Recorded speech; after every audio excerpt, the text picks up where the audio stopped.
Grandma! The CEO has changed. If anyone can form a partnership. I could. Well, Jason doesn't stand a chance. What? He doesn't want to see you. She already has a friend on the board at Williams Media. I can save your skin. There's a Jones family representative. I'm here to meet with the new CEO. Miss Jones, right this way. I got the deal. How did you know? What's going on? What are you doing? You're trying to show me up. As a matter of fact, get 2 bottles. It's a lot of people here. We're celebrating. Just as Kevin was thinking about giving Lily a beautiful ring one of these days, Grandma Jones stood up and walked to the stage. Quiet, please. Lily, please tell everyone about the secret of your successful negotiation with Williams Media. How did you do it? Actually, it was nothing at all. When I went over that day, I didn't get to see the president of Williams Media. It was his secretary who brought me the contract and asked me to sign it. Everyone was astonished to hear this. Grandma, when I went to Williams Media, maybe the new CEO was just in a bad mood. That's why he had his assistant chase me out. This time when Lily went there, he must have realized how sincere our family was about working with them. JJ is right. Lily, you earned the contract with Williams Media pretty easily. Obviously, half of the credit goes to him. Lily felt very uneasy.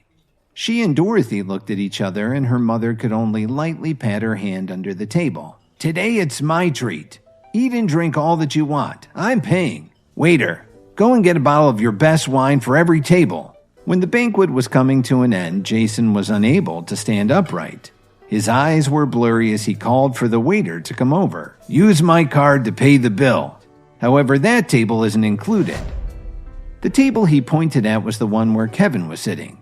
Kevin smiled and didn't say anything. Jason pulled his hand away with a look of contempt in his eyes, but at that moment, the waiter walked quickly over to him. Mr. Jones, I'm very sorry. The limit on this card isn't high enough to pay for tonight's bill.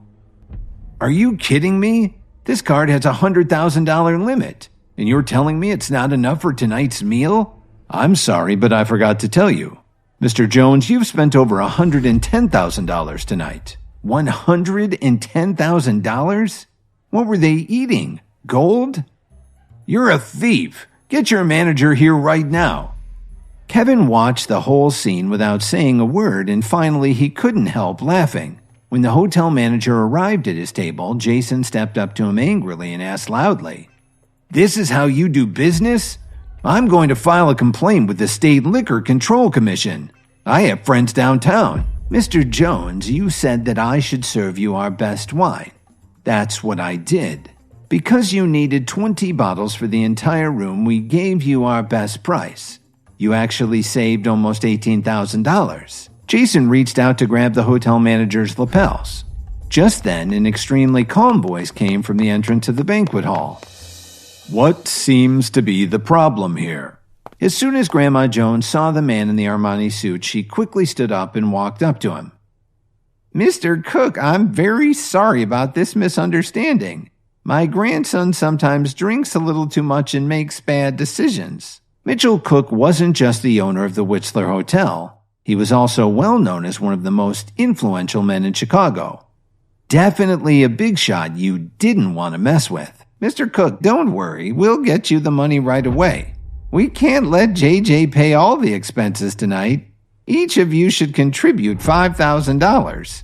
The rest of the money will be paid by JJ and me. Lily, why are you looking so upset? Don't tell me you can't even come up with $5,000. We have $5,000. The moment Mitchell Cook heard Kevin's voice, his expression changed dramatically. May I ask who you are? Mr. Cook, please don't be angry. This man isn't even a true member of our family. He married into it. If you don't like him, do whatever you want. Just don't take it out on the rest of us. Kevin stood up, turned around, and looked calmly at Mr. Cook. Long time no see. It's really you. I can't believe it. How are you doing, boss? I'm not your boss anymore, Mr. Cook. Just call me Kevin. To give you some background, when he was a teenager, Kevin saved Mitchell Cook's life. Cook had been set up by some of these thugs and they'd beaten him half to death. If Kevin hadn't shown up by chance, Cook would have died. And he wouldn't currently be the owner of the Whistler Hotel. it was Kevin who provided him with almost $100,000 to get his business off the ground. If you could just ask the waiter to add my table's bill to the $5,000, I can give you my card to pay. Your money's no good here. Put your card away. Kevin stared at him for a moment and opened his mouth to speak. How about if I give you a discount? A 50% discount. Mr. Cook, I didn't know that you're friends with our Kevin. Since we're paying this bill together, may we have a discount too?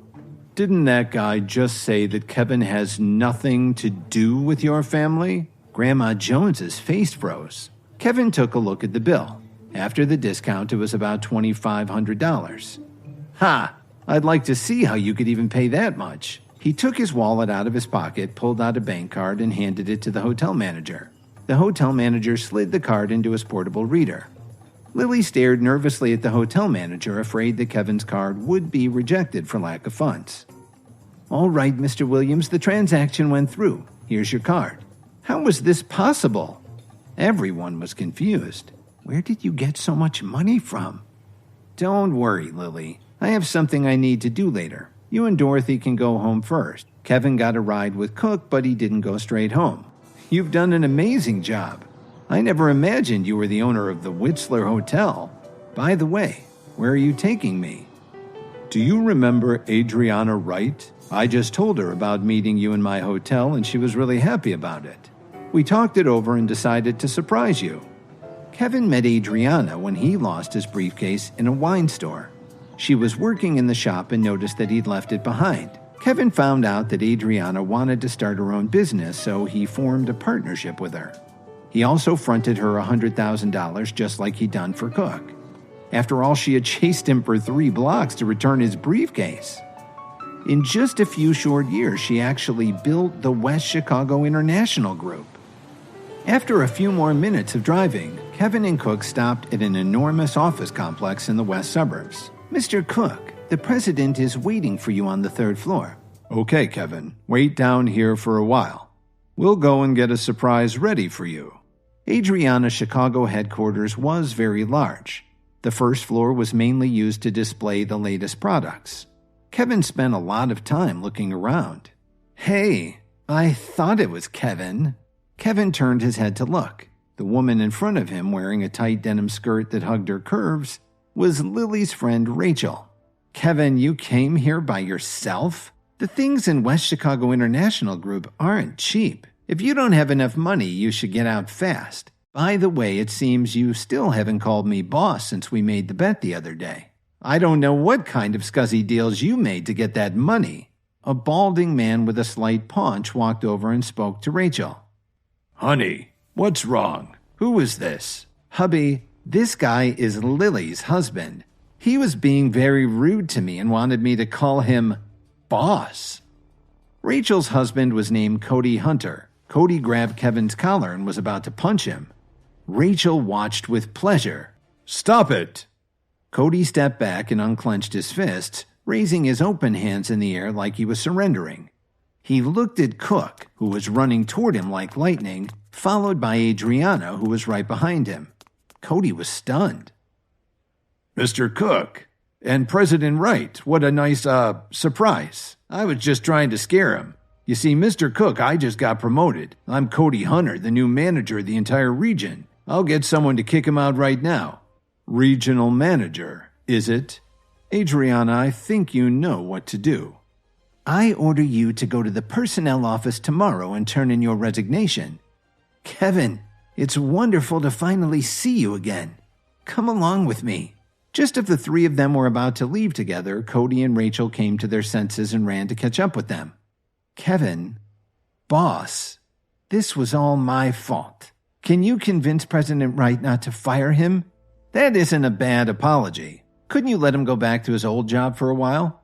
If he learns how to be a decent person, he can go up for promotion again. Adriana naturally followed his line of thinking. Rachel hurried over and gave Kevin a hug. Adriana, Kevin, and Cook headed to the Chartreuse Mill, the largest bar in Chicago. The 3 of them had just sat down when 2 men with extremely excited expressions on their faces pushed open the door and walked in. Kevin! Gilbert! Emo! Come in here, you guys! Gilbert Rhodes and Emo Squire were comrades in arms.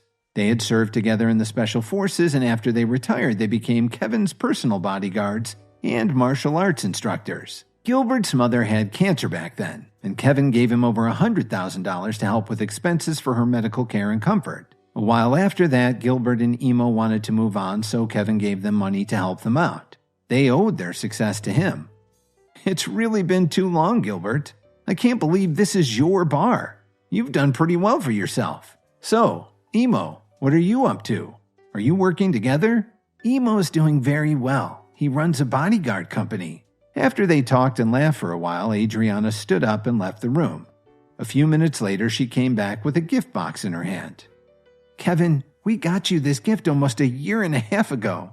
We're so glad that we can finally give it to you in person. Taking the box from Adriana's hand, Kevin looked at his 4 friends and slowly opened the box. As he looked inside, his eyes twinkled. Hi, Kevin here. If you were wondering what happens next, then download the Pocket FM app and listen to the exciting episodes of Insta Empire now with the link in the description.